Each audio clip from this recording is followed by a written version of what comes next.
R B Timmapur ಅವರ ರಾಜೀನಾಮೆಗೆ BJP ಹಾಗೇನೆ ಜೆಡಿಎಸ್ ನಾಯಕರು ದೊಡ್ಡ ಮಟ್ಟದಲ್ಲಿ ಹೋರಾಟವನ್ನು ಆರಂಭಿಸಿದ್ದಾರೆ.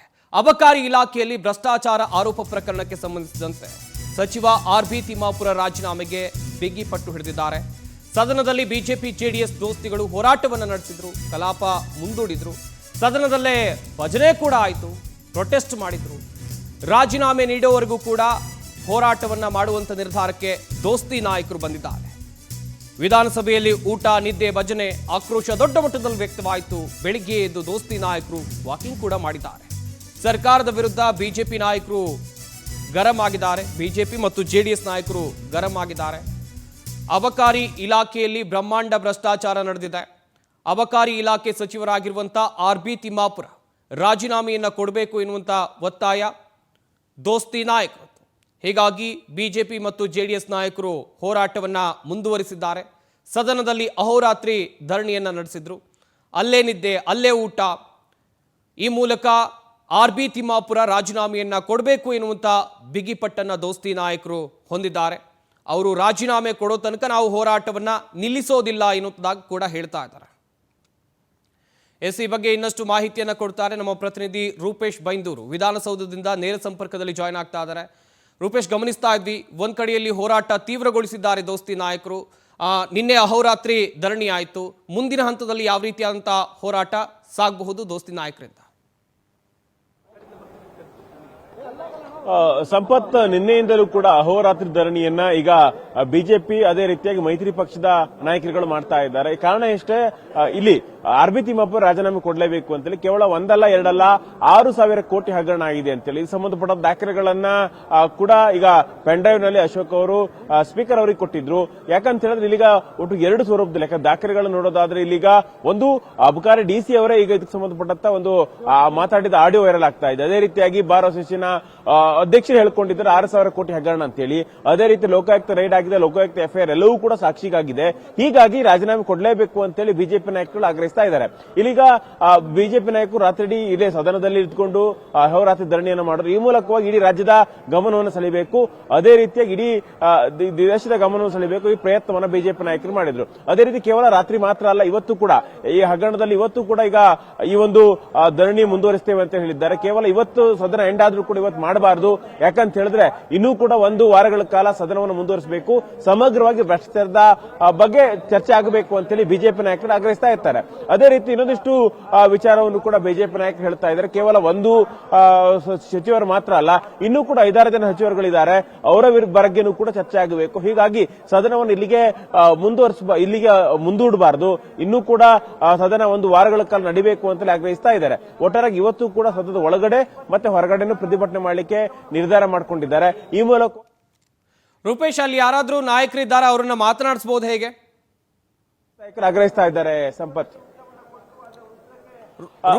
ಈಗ ಎಲ್ಲ ನಾಯಕರುಗಳು ರಾತ್ರಿ ಇಲ್ಲಿ ಧರಣಿ ಮಾಡಿರೋದ್ರಿಂದ ಅವರೆಲ್ಲರೂ ಕೂಡ ಫ್ರೆಶಪ್ ಆಗ್ಲಿಕ್ಕೆ ಅವರ LH ಇರ್ಬೋದು ಅವ್ರು ತಮ್ಮ ನಿವಾಸಕ್ಕೆ ಹೋಗಿದ್ದಾರೆ. ಇನ್ನೇನು ಕೆಲವೇ ಕ್ಷಣ, ಯಾಕಂದ್ರೆ ಈಗ ಸದನ 10 ಗಂಟೆಗೆ ಆರಂಭ ಆಗುತ್ತೆ. 10 ಗಂಟೆಗಿಂತ ಮುಂಚೆ ಅವರು ಬರ್ತಾರೆ. ಈ ಸಂದರ್ಭದಲ್ಲಿ ಅವರು ಒಂದಿಷ್ಟು ತಮ್ಮ ವಿಚಾರಗಳನ್ನು ಹೇಳ್ಕೊಳ್ತಾರೆ. ಬೆಳಗ್ಗೆ ಅಶೋಕ್ ಸೇರಿ ಹಲವಾರು ಜನ ಪವರ್ ಟಿವಿ ಜೊತೆ ಮಾಹಿತಿಯನ್ನು ಹಂಚಿಕೊಂಡಿದ್ರು. ಏನಂತ ಹೇಳಿದ್ರೆ, ನಾವೆಲ್ಲ ಆಗ್ರಹ ಮಾಡೋದು ಏನಂತ ಹೇಳಿದ್ರೆ, ಎಲ್ಲಾ ವಿಚಾರವಾಗಿ ಕೂಡ ರಾಜೀನಾಮೆ ಕೊಡಲೇಬೇಕು. ಯಾಕಂದ್ರೆ ಕಾರಣಗಳನ್ನು ಕೊಟ್ಟರೆ ಆಗೋದಿಲ್ಲ, ಅಧಿಕಾರಿಗಳ ಮಟ್ಟದಲ್ಲಿ ಮಾತ್ರ ಹಗರಣ ಆಗಿದೆ ಅಂತೇಳಿ ನೀವು ಹೇಳ್ತಾ ಇದ್ದೀರಿ, ಹೇಳ್ತಾ ಇದೆ ಸರ್ಕಾರ. ಆದ್ರೆ ಅಧಿಕಾರ ಮಟ್ಟದಲ್ಲ, 6,000 ಕೋಟಿ ಹಗರಣ ಅಧಿಕಾರಿಗಳು ಮಾಡ್ಲಿಕ್ಕೆ ಹೇಗೆ ಸಾಧ್ಯ? ಇಲ್ಲಿ ಎಲ್ಲರೂ ಕೂಡ ಸಚಿವರು ಎಲ್ಲರೂ ಭಾಗಿಯಾಗಿದ್ದಾರೆ. ಸಿಎಂ ರಾಜೀನಾಮೆ ಯಾಕೆ ಪಡ್ಕೊಳ್ತಾ ಇಲ್ಲ ಅಂತ ಹೇಳಿದ್ರೆ ಸಿಎಂಗೂ ಕೂಡ ಪಾಲು ಹೋಗುತ್ತೆ ಅನ್ನುವಂತ ಆಗ್ರಹವನ್ನು ಮಾಡ್ತಾ ಇದ್ದಾರೆ. ಹೀಗಾಗಿ ಸದನ ಆರಂಭ ಆಗಲಿಕ್ಕಿನ್ನ 1 ಗಂಟೆ ಬಾಕಿ ಇದೆ. ಹೀಗಾಗಿ ಆ ಸಂದರ್ಭದಲ್ಲಿ ಆ ಹೊತ್ತಿಗೆ ಬಿಜೆಪಿ ಅಥವಾ ಎಲ್ಲರೂ ಕೂಡ ಸದನಕ್ಕೆ ಬರ್ತಾರೆ. ಸಂಪತ್, ಥ್ಯಾಂಕ್ ಯು ರೂಪೇಶ್ ತಮ್ಮ ಡೀಟೇಲ್ಸ್ಗಾಗಿ. ಬಿಜೆಪಿ ನಾಯಕರು ಅದೇ ರೀತಿಯಾಗಿ ಜೆಡಿಎಸ್ ನಾಯಕರು ಅಹೋರಾತ್ರಿ ಧರಣಿ ಮಾಡಿ ಆರ್ಬಿ ತಿಮ್ಮಾಪುರ ರಾಜೀನಾಮೆ ಕೊಡಲೇಬೇಕು ಅಂತ ಆಗ್ರಹಿಸ್ತಾ ಇದ್ದಾರೆ. ಅದೇ ರೀತಿ ವಿಧಾನಸೌಧದ ಮುಂಭಾಗದಲ್ಲಿ ವಾಕಿಂಗ್ ಮಾಡ್ತಾ ಇದ್ದಾರೆ. ಈ ಸಂದರ್ಭದಲ್ಲಿ ನಮ್ಮೊಂದಿಗೆ ಈಗ ಕಾಂಗ್ರೆಸ್ ಶಾಸಕ ಕೋನರೆಡ್ಡಿ ಅವರು ಕಾಣಿಸ್ಕೊಂಡಿದ್ದಾರೆ. ಸರ್ ನಮಸ್ತೆ. ಒಟ್ಟಾರಾಗಿ ಬಿಜೆಪಿ ನಾಯಕರ ಒಂದು ಆಗ್ರಹಗಳಿಷ್ಟೇ, ಆರ್ಬಿ ತಿಮ್ಮಾಪುರ ರಾಜೀನಾಮೆ ಕೊಡಲೇಬೇಕು ಅಂತ ಆಗ್ರಹಿಸ್ತಾ ಇದ್ದಾರೆ. ಸ್ಪಷ್ಟವಾಗಿರೋ ಸಾಕ್ಷ್ಯಗಳಿವಂತ ಇದಕ್ಕೇನು ಹೇಳ್ತೀರಿ ಸರ್? ರಾಜ್ಯದಲ್ಲಿ ಬೇರೆ ಬೇರೆ ವಿಷಯಗಳು ಸಾಕಷ್ಟು ಅದಾವ. ನಮ್ಮ ರಾಜ್ಯಕ್ಕೆ ಆಗ್ತಕ್ಕಂಥ ಅನ್ಯಾಯಗಳು, ಅಂಥದ್ರ ವಿರುದ್ಧ ಒಂದು ವಿರೋಧ ಪಕ್ಷವಾಗಿ ಹೋರಾಟ ಮಾಡಲಿ. I will appreciate. ಇವರು ಒಂದು ಆರ್ಬಿ ತಿಮ್ಮಾಪುರ ಅವರು ಎಕ್ಸೈಸ್ ಇದರೊಳಗೆ ಏನು ನಮ್ಮ ಹಗರಣ ಆಗೈತಿ ಅಂತ ಹೇಳಿ ಅಹೋರಾತ್ರಿ ಧರಣಿ ಮಾಡ್ತಕ್ಕಂಥದ್ದು ಇವತ್ತು ನಾನು ನೋಡಿದೆ. ಆದರೆ ಅಹೋರಾತ್ರಿ ಧರಣಿ ಮಾಡ್ತಕ್ಕಂಥ ಸೀರಿಯಸ್ ವಿಷಯ ಅಲ್ಲ. ಇದು ಒಬ್ಬ ಅಧಿಕಾರಿ ಸಚಿವರ ವಿರುದ್ಧ ಹೇಳಿಕೆ ನೀಡಿದ್ದು. ಅದನ್ನು ಸಮರ್ಥವಾಗಿ RB ತಿಮ್ಮಾಪುರ ಅವರು ಅಬಕಾರಿ ಸಚಿವರಾಗಿ ನಿನ್ನೆ ಸ್ಟೇಟ್ಮೆಂಟ್ ಮಾಡ್ಯಾರ. ನಾನು ಹೇಳ್ತಕ್ಕಂಥದ್ದು ಭಾರತೀಯ ಜನತಾ ಪಾರ್ಟಿಗೆ ಕೇಂದ್ರ ಸರ್ಕಾರದಿಂದ ಏನೇನು ಅನುದಾನ ನಮ್ಗೆ ಬರಬೇಕು, ನಮ್ಮ ರಾಜ್ಯದಿಂದ ಏನಾಗಬೇಕು ಅನ್ನೋದಕ್ಕೆ ನಮ್ಮ ಸರ್ಕಾರಕ್ಕೂ ಕೂಡ ಸಲಹೆ ಕೊಡಲಿ. ಅದನ್ನು ಬಿಟ್ಟುಕೊಟ್ಟು ಇವರು ಅಹೋರಾತ್ರಿ ಧರಣಿ ಮಾಡ್ತೀವಿ, ಪಬ್ಲಿಸಿಟಿ ಮಾಡ್ತೀವಿ, ಮನ್ರೇಗಾ ಕಾಯ್ದೆನ ಮರುಸ್ಥಾಪನೆ ಮಾಡಬೇಕು ಅನ್ನೋಂಥ ಮುಖ್ಯಮಂತ್ರಿ ಸಿದ್ದರಾಮಯ್ಯನವರ ನಿರ್ಣಯ ಏನೈತಿ ಅದ್ರ ಬಗ್ಗೆ ಚರ್ಚೆ ಆಗಬಾರ್ದು ಅಂತ ತಿಳ್ಕೊಂಡ್ರೆ ಇಂಥ ಡೊಂಬರಾಟ ಆಡ್ಕೊತ ಹೋದ್ರೆ ಇದು ಸರಿಯಲ್ಲ. ಆದ್ರೆ ಒಂದು ಮಾತನ್ನ ಹೇಳಿಕ್ ಬಯಸ್ತೀನಿ, ವಿರೋಧ ಪಕ್ಷ ನಾಯಕರಂತ ಸನ್ಮಾನ್ಯ R. ಅಶೋಕ್ ಅವರು ಸುದೀರ್ಘವಾಗಿ 7 ಬಾರಿ ಗೆದ್ದು ರಾಜಕಾರಣ ಮಾಡ್ಕೊಂಡ್ ಬಂದವರು. ಇಂಥ ನಿರ್ಣಯ ತೆಗೆದುಕೊಳ್ಬೇಕಾದಾಗ ವಿಚಾರ ಮಾಡಬೇಕು. ಯಾವ ರೀತಿ ಎಂಥದಕ್ಕೆ ನಾವು ಅಹೋರಾತ್ರಿ ಧರಣಿ ಮಾಡಿವಿ ಅಂದ್ರೆ ಸಾಕಷ್ಟು ಅಹೋರಾತ್ರಿ ಎಂಥ ಇಶ್ಯೂಗೂ ಮಾಡಿದ್ದೇವೆ. ಅಂತ ಇಶ್ಯೂ ಬಿಟ್ಟು ಇಂಥ ಸಣ್ಣ ಸಣ್ಣ ವಿಷಯಕ್ಕೆ ಈ ರೀತಿಯಾಗಿ ಮಾಡ್ತಕ್ಕಂಥದ್ದು ಮತ್ತೆ ಅವ್ರಿಗೇನೋ ಮನ್ಯಾಗ ಬೇಸರ ಆಗಿರ್ಬೇಕು, ಇಲ್ಲಿ ಬಂದು ಮಕ್ಕೊಂಡಿರ್ಬೇಕು ಅಷ್ಟೇ. ಸರ್, ಈಗ ಅಂದ್ರೆ ಇದು ಗಂಭೀರ ವಿಚಾರ ಅಂತ ಹೇಳಿದೆ. ಯಾಕಂದ್ರೆ ಸ್ಪಷ್ಟವಾಗಿ ಇದೆ, ಅವರೇ FIR ಕಾಪಿಯಲ್ಲಿ ಹೇಳಿದ್ದಾರೆ ಮಾಮೂಲು ಕೊಡ್ಲೇಬೇಕು ಅಂತ ವ್ಯವಸ್ಥೆ ಇದೆ ಅಂತೇಳಿ. ಅದೇ ರೀತಿ ಬೇರೆ ಬೇರೆ ಇಲೆಕ್ಷನ್ಗೂ ಕೂಡ, ಚುನಾವಣೆ ಇಲೆಕ್ಷನ್ಗೂ ಕೂಡ ಇಲ್ಲಿಂದ ಫಂಡ್ ಆಗಿದೆ ಅಂತೇಳಿ ಆರೋಪ.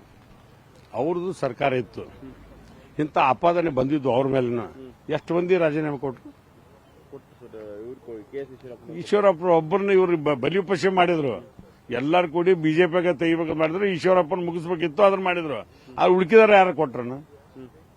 ಅದು ಅವರಲ್ಲಿ ಏನಾಗ್ಬಿಡುತ್ತೆ, ಈಗ R. ಅಶೋಕ್ ಅವರು ವಿರೋಧ ಪಕ್ಷ ನಾಯಕರು, ಅವ್ರಿಗೆ ಒಂದು ಸ್ವಲ್ಪ ಸ್ಟೇಟಸ್ ಹೆಚ್ಚಾಗತ್ತಂತ ಸುನೀಲ್ ಕುಮಾರ್ ಅವರು ಎದ್ದು ನಿಲ್ತಾರೆ, ಅವ್ರು ಕೂಡ ಅಶ್ವಥ್ ನಾರಾಯಣ ಎದ್ದು ನಿಲ್ತಾರೆ, ಅವ್ರು ಕೂಡ ಸುರೇಶ್ ಕುಮಾರ್ ಅವರು ಎದ್ದು ನಿಲ್ತಾರೆ. ಹಿಂಗ ಅವರಲ್ಲಿ ಕಾಂಪಿಟಿಷನ್ ಈ ಹಂತಕ್ಕೆ ಒಕ್ಕಟ್ಟು ತೀರ್ಮಾನ ಅಲ್ಲದಕ್ಕೆ ಇಲ್ಲಿ ಬಂದು ಮುಕ್ಕೊಂಡಾರ ಅವರು. ಅದಕ್ಕೆ ಅಂಥದ್ದು ಏನು ಭಾಳ ಸೀರಿಯಸ್ ತಗೊಳ್ಳೋಂಥ ಅವಶ್ಯಕತೆ ಇಲ್ಲ. ಅವರು ಮಲಗಲಿ, ಇನ್ನೊಂದು ಸ್ವಲ್ಪ ಇಂತ. ನಾನು ಅವ್ರಿಗೆ ಮನವಿ ಮಾಡ್ತಕ್ಕಂಥದ್ದು, ನೀವು ಎದಕ್ಕೆ ಸ್ಟ್ರೈಕ್ ಮಾಡ್ಬೇಕು ಅಂದ್ರೆ ಮಹದಾಯಿ ಕಳಸಾ ಬಂಡ್ರಿ ಉತ್ತರ ಕರ್ನಾಟಕ ಸಮಸ್ಯೆ, ಅದಕ್ಕೆ ನೀವು ಪ್ರತಿಭಟನೆ ಮಾಡಿ. ಅದೇ ರೀತಿಗೆ ಮೇಕೆದಾಟು, ಕೃಷ್ಣಾ ಯೋಜನೆ ರಾಷ್ಟ್ರೀಯ ಯೋಜನೆ ಆಗ್ಬೇಕು ಅನ್ನೋದ್ರ ಬಗ್ಗೆ ಪ್ರತಿಭಟನೆ, ಅದನ್ನೆಲ್ಲ ಬಿಡ್ತಾರೆ ಇವರು ಇಂಥ ಸಣ್ಣ ಸಣ್ಣ ವಿಷಯಕ್ಕೆ. ಮನ್ರೇಗಾ ಕಾಯ್ದೆ ಯಾಕೆ ಮರುಸ್ಥಾಪನೆ ಮಾಡಬಾರ್ದು, ಬಡವರಕ್ಕೆ ಯಾಕೆ ಕಸ್ಕೊಂಡ್ರೆ ಅಂತ ಕೇಳ್ಬೇಕಲ್ಲ ಕೇಂದ್ರ ಸರ್ಕಾರಕ್ಕೆ. ಅದನ್ನ ಕೇಳ್ತಾ ಇಲ್ಲ ಅವರು. ಅವ್ರು ಬರೀ ರಾಜಕಾರಣ, ಪಬ್ಲಿಸಿಟಿ ಇಂಥದಕ್ಕೆ. ಅದಕ್ಕೆ ಅಂತ ಸಣ್ಣ ವಿಷಯ ಬಿಡಬೇಕು. ಈ ರಾಜ್ಯದ ಹಿತದೃಷ್ಟಿಯಿಂದ ಒಳ್ಳೆ ಸಲಹೆಗಳನ್ನು ಕೊಡಲಿ ವಿರೋಧ ಪಕ್ಷ. ನಾವು ಬೇಡಂಗಿಲ್ಲ, ಒಂದು ಶಿಸ್ತು ಅಂತ ತಿಳ್ಕೊಂಡು ಆ ಪಾರ್ಟಿ ಒಳಗೆ ಅವರಲ್ಲಿ ಶಿಸ್ತು ಇದ್ರೆ ಅಧಿವೇಶನದಲ್ಲಿ ಕೂತ್ ಮಾತಾಡ್ತಕ್ಕಂಥದ್ದು ವ್ಯವಸ್ಥೆ ನಾನು 30 ವರ್ಷ ರಾಜಕಾರಣದೊಳಗೆ ನೋಡ್ಕೊತ ಬಂದೆ. ಇಂಥ ವ್ಯವಸ್ಥೆ ನಡೆದಿರಲಿಲ್ಲ, ಅದಕ್ಕೆ ಅಂಥವು ನಡೀಬಾರ್ದು ಅಂತ ನಂದು ಹೊತ್ತ. ಓಕೆ, ಇದಿಷ್ಟು ಕಾಂಗ್ರೆಸ್ ಅಥವಾ ಕೋನ್ ರೆಡ್ಡಿ ಅವರ ಮಾತುಗಳು. ಕ್ಯಾಮರಾಮನ್ ಜಯರಾಮ್ ಜೊತೆ ರೂಪೇಶ್ ಬೈಂದೂರು, ಪವರ್ ಟಿವಿ, ಬೆಂಗಳೂರು.